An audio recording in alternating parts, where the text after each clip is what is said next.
بسم اللہ الرحمن الرحیم۔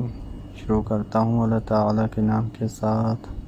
جو بڑا مہربان نہایت رحم کرنے والا ہے۔ حضرت عمر بن عوف مزنی رضی اللہ عنہ کہتے ہیں کہ رسول اللہ صلی اللہ علیہ وآلہ وسلم نے فرمایا، صلح مسلمان کے درمیان نافذ ہوگی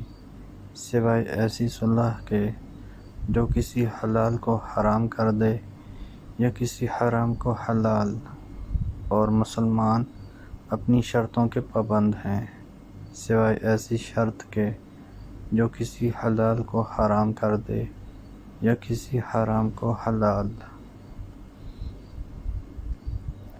حضرت ابو ہریرہ رضی اللہ عنہ کہتے ہیں کہ میں نے رسول اللہ صلی اللہ علیہ وآلہ وسلم کو فرماتے سنا، جب تم میں سے کسی کا پڑوسی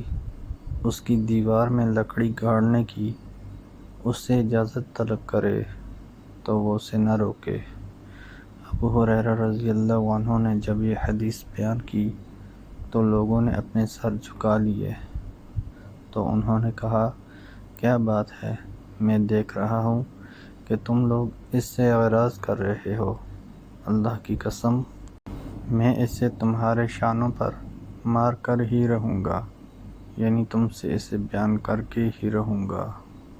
حضرت ابو ہریرہ رضی اللہ عنہ کہتے ہیں کہ رسول اللہ صلی اللہ علیہ وآلہ وسلم نے فرمایا، جب راستے کے سلسلے میں تم میں اختلاف ہو تو اسے 7 ہاتھ چوڑا رکھو۔ ام المؤمنین حضرت عائشہ رضی اللہ عنہا کہتی ہیں کہ رسول اللہ صلی اللہ علیہ وآلہ وسلم نے فرمایا، سب سے پاکیزہ چیز جس کو تم کھاتے ہو تمہاری اپنی کمائی ہے، اور تمہاری اولاد بھی تمہاری کمائی میں سے ہے۔